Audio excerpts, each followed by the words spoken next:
네, 신앙 고백하시겠습니다. 전능하사 천지를 만드신 하나님 아버지를 내가 믿사오며 그 외아들 우리 주 예수 그리스도를 믿사오니 이는 성령으로 잉태하사 또 성령하여 일어나시고 본디오 빌라도에게 고난을 받으사 십자가에 못 박혀 죽으시고 장사지 사흘 만에 죽은 자 가운데서 다시 살아나시니 하늘에 오르사 전능하신 하나님 우편에 앉아 계시다가 저리로서 산자와 죽은 자를 심판하러 오시리라. 성령을 믿사오며 거룩한 공영 성도가 서로 교통하는 것과 죄를 사하여 주시는 것과 몸이 다시 사는 것과 영원히 사는 것을 믿사옵나이다. 아멘.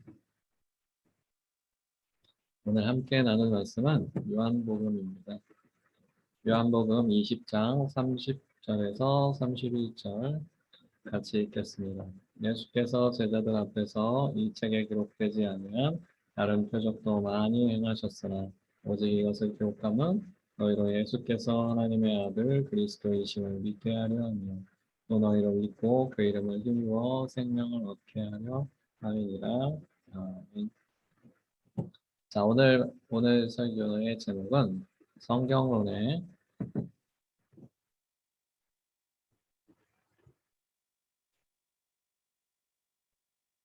잠시만요. 성경론의 성경의 충분성입니다. 성경의 충분성. 많은 사람들이 성경만으로 충분하지 않다. 성경 외에 또 다른 것을 뭔가 이렇게 추가해야 된다. 이렇게 얘기를 하거나 아니면 성경은 좀 불완전하다. 어, 다른 어떤 것들이 성경보다 더 낫다. 뭐 이렇게 얘기하는 그런 사람들이 있어요. 그래서 그런 사람에 반대해서 종교개혁, 16세기의 종교개혁자들은 오직 성경으로 솔라 스크립투라라는 말을 외치면서 오직 성경으로 솔라 스크립투라라는 말을 외치면서 성경만으로 충분하다라고 그렇게 주장했습니다. 그래서 그분들이 얘기한 거는 오직 그리스도, 그다음 오직 은혜, 그다음 오직 믿음, 그다음 오직 하나님의 영광을 위하여 솔리데오 글로리아 이렇게 얘기를 하게 된 이유는 왜냐하면 중세 카톨릭이 잘못 성경을 이해하고 있었기 때문에 성경만으로 충분하다라고 생각하지 않고 카톨릭에 보면은 외경이라는 게 있어요. 외경. 성경 말고도 이것도 성경으로 삼을 만큼 되게 중요하다. 이것도 굉장히 괜찮은 성경급이다. 라고 생각하는 그런 책들을 외경이라고 그래갖고 성경의 뒷부분에다 붙여놨어요. 가톨릭에서는. 그래서 오직 성경만으로, 오직 신구약, 오직 구약과 신약, 36에 27, 66번만으로 부족하다라고 생각해서 외경이라는 것도 추구하고 그 다음에 전통이라는 것들도 자기네 그 신앙 가운데서 그렇게 추가를 했어요. 그리고 또한 반대로 이런 사람들과 또 다르게 그 종교개혁 시기가 지나고 나서 제세례파라는 사람들이 나타났어요. 제세례파. 제세례파라는 사람들은 어떤 걸 중시했냐면 나는 어젯밤에 기도 중에 성모 마리아를 뵙고 왔어. 아니면 가브리엘의 집에 갔다 왔어. 막 이런 식으로 어떤 환상이라든가 어떤 음성이라든가 뭐 이런 거를 너무 극단적으로 또 추구하는 사람들이 그래서 그런 사람들의 문제가 뭐냐면 성경과 그다음 자기의 체험을 이렇게 잘 이렇게 융화시켜서 성경에 비춰봐서 성경에 없는 것이라든가 성경과 반대되는 그런 것은 잘못된 체험이다라고 생각, 개급이다라고 생각을 해야 되는데 자기네들의 어떤 그런 것들을 너무 중요하게 생각해서 이게 성경보다 더 위대하다. 나는 이것을 믿고 살아가야 한다. 라는 식으로 그렇게 해석한 사람들이 있어서 그래서 그런 사람들이 극단적으로 오순절파라고 하기도 하고 아니면 순복음에서도 극단주의들은 그렇게 됐고 그 다음에 최근에 신사도 운동이라는 그래서 신사도라는 말을 붙이는 그런 교회들은 좀 위험한 교회다라고 할 수 있어요. 왜냐하면 성경보다 자신의 어떤 그런 체험들을 강조하기 때문입니다.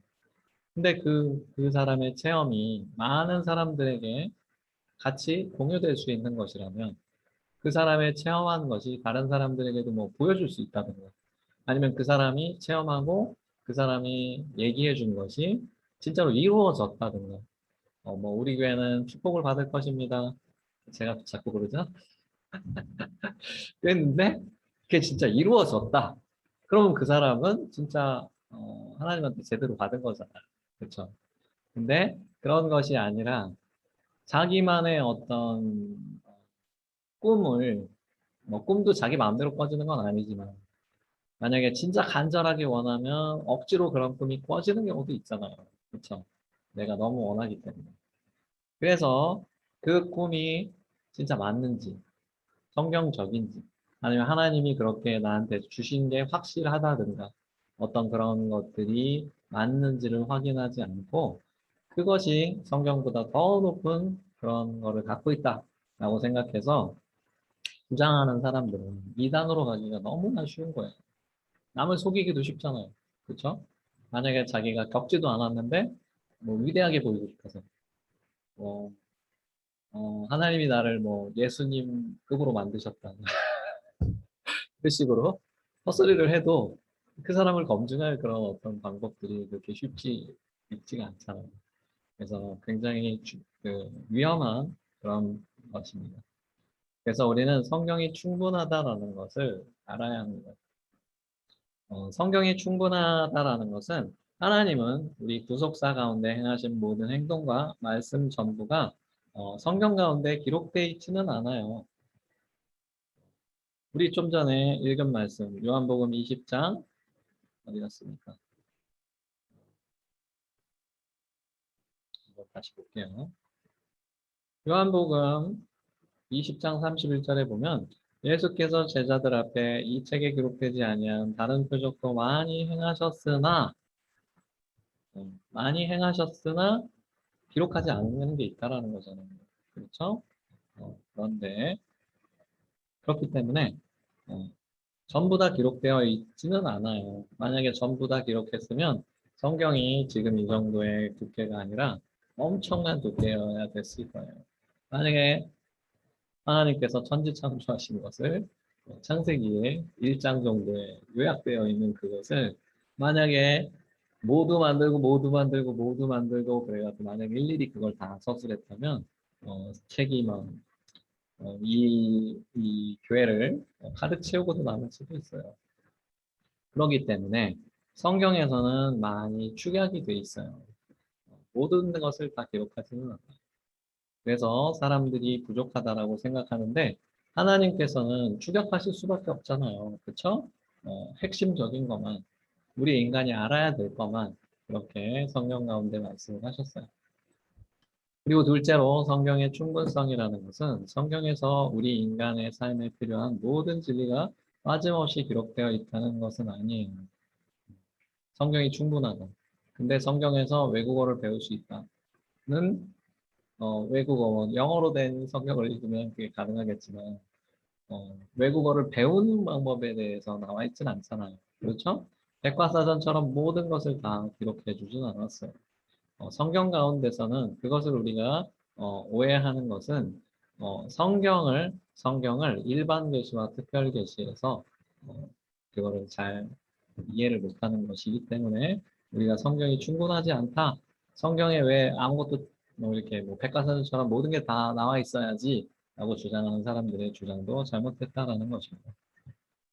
그리고 세 번째로 성경의 충분성이란 성경만으로 모든 것이 충분하기 때문에 기독교의 여러 가지 전통들은 중요하지 않다라는 말도 아니에요. 사도시대에 우리에게 전해진 많은 그런 것들도 굉장히 좋은 것들이 많습니다. 뭐 사도신경이라든가, 그렇죠? 그리고 여러 가지 사도시대에 행해졌던 그런 많은 것들 중에서 좋은 것들이 많이 있어요. 그래서 전통을 다 거부한다라는 것이 아니라 좋은 전통만 받아들이는 것이 현명한 태도라는 것이에요. 전통을 약간 배척할 수밖에 없고 분별해야 되는 이유가 기존에 우리는 개신교잖아요. 기존의 카톨릭에서는 잘못 믿어온 것, 잘못 행하고 있는 것이 아직까지도 그렇게 하고 있는 것들이 많아요. 마리아를 되게 그쪽은 중요하게 여기잖아요. 그렇죠? 그래서 마리아를 약간 이렇게 막 예수님급으로 만들려고 하다 보니까 마리아도 죄인이잖아요. 그렇죠? 모든 인간이 범죄를 했는데 마리아도 죄인인데 마리아를 이렇게 높이려고 하다 보니까 마리아가 죄가 없다라고 이렇게 거짓말을 하는 그렇게 되는 카톨릭의 그 방법이에요. 카톨릭이 마리아를 이렇게 높은 사람으로 여기게 해주는 이유는 그 당시에 어떤 관습 때문이었어요. 옛날의 시대에서는 그 사람이 만약에 로마 총독이라고 생각해봐요. 로마 총독이 있는데 로마 총독한테 직접 어떤 부탁을 하기가 어렵잖아요. 어떤 사람이 붙잡혔는데 그 사람 좀 풀어주세요. 웃기지 마, 죽어! 그리고 막 거칠게 나올 수도 있기 때문에 그 사람한테 직접 이렇게 요청하는 것보다 그 사람의 어머니한테 요청을 하는 것이 그 당시에 아주 보편적인 그런 관습이었어요. 그렇기 때문에 로마 카톨릭에서는 예수님은 너무나 위대한 하나님이시기 때문에 예수님한테 감히 어떻게 기도를 하냐. 예, 우리는 그렇게 생각 안 하는데 예수님한테 어떻게 감히 기도를 하냐라고 더 공경스러운 표현이나 어쨌든 그렇기 때문에 예수님한테 하나님한테 직접 기도를 하지 못하고 마리아한테 대신 기도를 해서 마리아가 예수님께 전해주면 내 기도가 이루어질 것이다 라고 생각하는 되게 어리석은 옛날에 관습이 있었어요. 근데 그 관습을 지금까지도 유지를 하고 있는 거예요. 마리아는 인간이잖아요. 그렇죠? 마리아도 뭐 부활승천한 거 이런 거 아니잖아요. 근데 잘못 믿고 있어요. 가톨릭에서. 그리고 또한 로마 가톨릭에서는 신부가 예배를 드릴 때 제단 위에 예수님이 희생 제물로 바쳐진다라고 잘못 가르치고 있어요. 예수님은 십자가에 죽으신 것이 이례적인 그런 사건인데 그것이 자기네 예배 드릴 때마다 예수님이 희생되신다라고 잘못 가르치고 있어요. 그런 잘못된 전통들 그리고 마리아도 예수님과 마찬가지로 중보자다. 이것도 잘못된 거잖아요. 그렇죠? 그래서 이런 식으로 나오면 마치 이단에서 내가 보혜사다. 뭐 내가 성령이다. 뭐 이런 식으로 주장하는 거랑 다를 바가 없다라는 거예요. 그리고 카톨릭에서는 또 다른 잘못된 것이 있는데 신부들만이 그 제사장과 같은 사람이다라고 가르쳐요. 근데 그것도 잘못된 것이 에베소서 말씀해 보면 모든 사람이 베드로전서 이런 말씀해 보면 모든 사람이 왕 같은 제사장이라고 그랬어요. 그러니까 여러분 자신도 하나님한테 만약에 이제 집에서 혼자 예배를 드릴 때는 뭐 이렇게 교인들하고 같이 아니면 목사님이나 전도사님이 있는 것도 아니니까 자기 혼자 예배를 드려야 되잖아요. 그러니까 자기 혼자 예배를 드리는 것이 불가능하다라고 로마 가톨릭에서 잘못 가르치고 있어요. 근데 그렇지 않고 여러분 스스로도 예배를 드릴 수 있다는 것입니다. 그렇기 때문에 전통이라는 것을 분별해서 받아들여야 된다는 것이에요.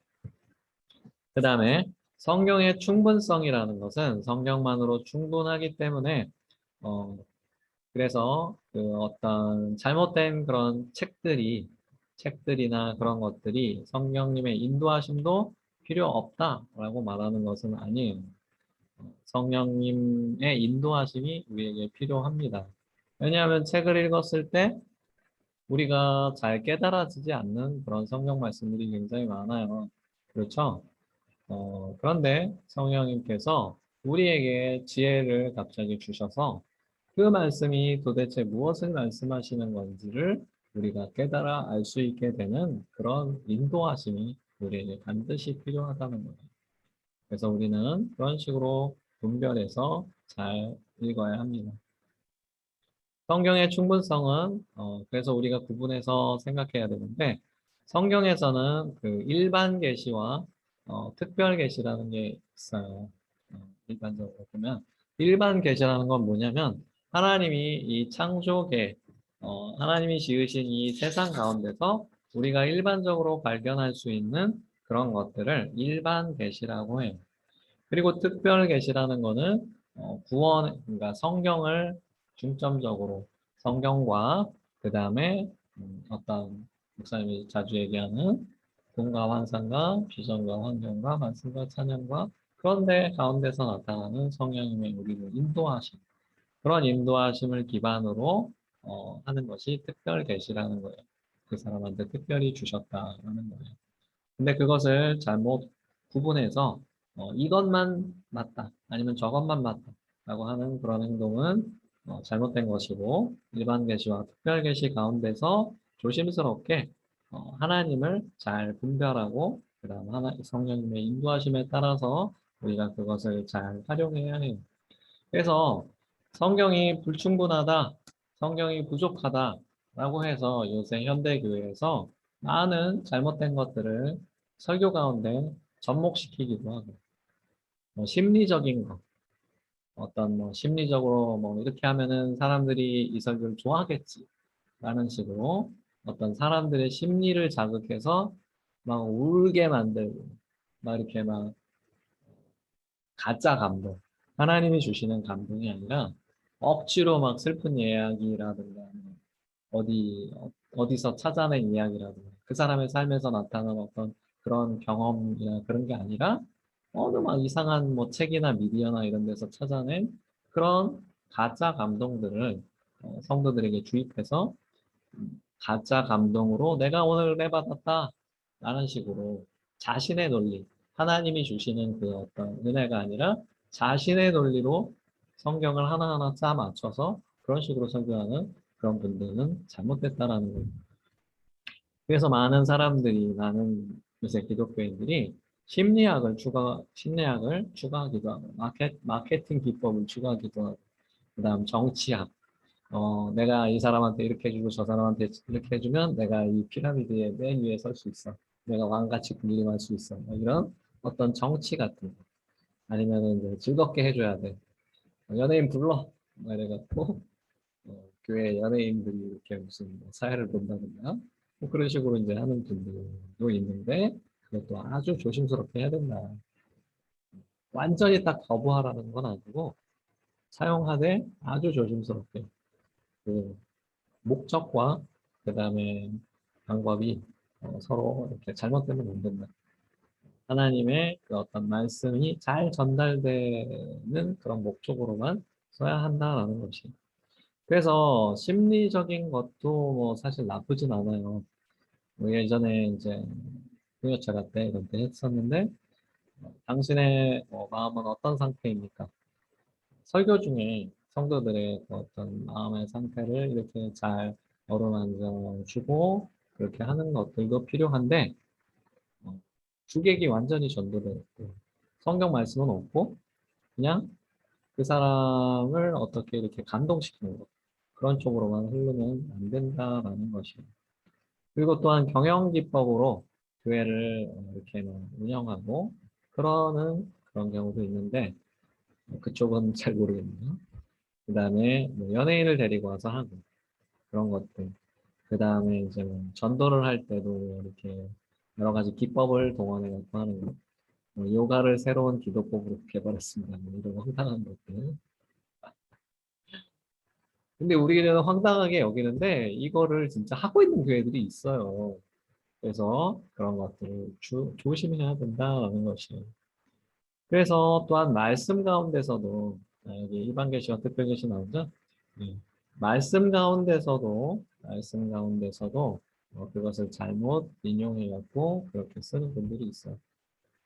그래서 우리는 일반 계시라고 할 수 있는 하나님이 이 창조 세계 가운데 주신 여러 가지 그런 증거들을 가지고 우리가 하나님이 이 세상에 어떻게 자신이 계심을 어떻게 나타내셨나 과학을 많이 하는 그 과학자들일수록 하나님이 존재한다라고 인정할 수밖에 없대요. 물론 끝까지 하나님은 없어라고 하면서 죽은 그 스티븐 호킹이라는 장애인 과학자도 있긴 한데 그 사람은 어떤 자기의 마음의 상처 때문에 더 그런 것 같아요. 그래서 어쨌든 우리가 그런 일반 계시의 영역, 이 창조 세계에 나타난 그런 것들을 가지고도 하나님을 열심히 발견해야 되고, 그 다음에 성경 가운데 나온 하나님의 그 특별 계시도 우리가 열심히 찾아서 분별해야 합니다. 그래서 우리는 이 하나만을 가지고 그거만을 이렇게 이게 좋다, 저게 좋다라고 하는 것이 아니라 우리가 일반 계시의 영역과 그다음 특별 계시의 영역도 둘 다 열심히 추구해야 된다라는 것입니다. 그래서 말씀을 정리하자면 우리는 성경 외의 책을 성경과 동일한 권위로 이렇게 높이는 것을 경계해야 돼요. 기독교의 위대한 목사님들 있잖아요. 위대한 목사님이 한 그런 어떤 설교라든가 아니면 어떤 그분들이 남긴 그런 어록이라든가 그런 거를 성경과 동일한 권위 또는 그거보다 더 높다라고 하는 것들을 조심해야 된다는 것이에요. 일반적인 장로교에서는 없는데 어, 어떤 한 분이 굉장히 그 교파를 굉장히 크게 했던 그 여의도 순복음교회 같은 그런 곳에서는 마치 조영기 목사님이 무슨 교주처럼 조영기 목사님에 대해서는 나쁜 얘기 절대 하면 안 되고 이런 그런 잘못된 신앙을 갖고 있는 분들이 있어요. 그래서 그런 것들을 조심해야 되고 그다음 직통계시 받았다 뭐 이런 것들도 조심해야 된다. 어, 꿈과 환상과 비전과 환경과 이런 여러 가지 상황 가운데서 나에게 주시는 하나님이 나를 사랑하시고 나를 도우시고 있다라는 증거는 우리가 열심히 찾아야 돼요. 하지만 그것을 너무 좋아하고 너무 이렇게 추구하다 보면 사탄이 나를 속여요. 사탄도 광명의 천사라고 했잖아요. 그렇죠? 광명의 천사라고 해서 목사님이 옛날에 이제 목사님이 이제 워낙 영적인 사람이니까 이런 거를 이렇게 너무 이렇게 추구하고 사모하는 사람이다 보니까 청년 때 그런 일이 있었어요. 너무 하나님의 음성을 듣고 싶고 하나님의 그런 걸 추구하고 싶으니까 처음에는 어떤 성령님의 음성 같은 그런 음성이 있었어요. 그래서 그거를 따라서 열심히 이렇게 했는데 결국은 나중에 보니까 이게 어떤 성령님의 인도가 아니라 결국은 이제 잡귀 같은 그런 거였던 거예요. 그래서 그걸 쫓아내느라고 또 엄청 고생을 했는데 사모하기는 해야 되지만 약간의 경계를 하고 조심해야 된다. 왜냐하면 사탄도 자신이 광명의 천사처럼 위장해서 여러분들을 속이고 싶어 하기 때문에 조심해야 된다는 거예요. 그래서 기드온이 그랬잖아요. 주여, 주이신지 그 증거를 내게 보여주소서라고 했잖아요. 어, 기드온의 시대 때부터 그런 일이 생겼나 봐요. 왜냐하면 그 이전에는 하나님을 만난 사람들이 하나님 맞습니까? 이런 말이 전혀 안 나오거든요. 근데 기드온의 시대, 그러니까 사사 이후의 시대에서는 이상하게 그런 일들이 계속 퍼졌나 봐요. 그래서 우리가 그런 것을 사모하되 조심해야 된다. 그 다음에 성경이 말하지 않은 부분에 대해서 자신의 주장을 성경적인 것처럼 주장하면 안 된다라는 것이에요. 성경 가운데서는 굉장히 많은 신비로운 것들과 하나님이 설명해 주시지 않은 것들이 있어요. 만약에 뭐 하나님의 아들들이 사람의 딸들과 결혼해서 거인을 낳았다라는 것이 하나님이 거기에 대해서 추가적으로 얘들은 누구다라고 설명을 안 해줬잖아요. 그렇기 때문에 거기에 대해서 이것이 아닌가라는 정도는 할 수 있는데 이게 맞아! 내 말이 맞아! 막 이런 식으로 객관적이지 않은 이렇게 증명될 수 없는 것들을 함부로 주장해서는 안 된다라는 것이에요. 그리고 또한 성경에서 금지하지 않은 것들에 대해서 정죄하는 것들도 잘못된 행동이라는 것이에요. 예를 들어서 뭐 새벽 기도에 나오면 좋잖아요. 그렇죠? 새벽 기도에 안 나오면 너 똑바로 신앙생활 안 하고 있네? 막 이러면서 정죄하고 그러는 교회들도 아니면 그런 사람들도 굉장히 많잖아요. 그렇죠? 네, 그러면 안 된다라는 것이. 자, 오늘은 성경의 충분성에 대해서 배워봤습니다. 성경의 충분성은 성경은 당연히 충분하죠. 우리가 구원에 이르기 충분한데 충분한데도 그것을 잘못 이해하고 그다음 잘못 그 받아들여서 그것을 오해하고 성경보다 어떤 것을 더 중요하다고 한다든가 그렇게 하는 잘못된 많은 사람들이 있어서 오늘 성경의 충분성에 대해서 배웠습니다. 자, 우리 주기도문하고 마치겠습니다. 오늘 예배에 참석해줘서 너무 반갑습니다. 하늘에 계신 우리 아버지여 이름이 거룩히 여김을 받으시오며 나라가 임하시오며 뜻이 하늘에서 이루어진 것 같이 땅에서도 이루어지리라. 오늘날 우리에게 일용할 양식을 주옵시고 우리가 우리에게 죄 지은 자를 사하여 준 것 같이 우리 죄를 사하여 주옵시고 우리를 시험에 들게 하지 마시고 다만 악에서 구하옵소서. 대개 나라와 원세와 영광이 아버지께 영원히 있사옵나이다. 아멘. 자, 다음 주에 뵙겠습니다. 감사합니다.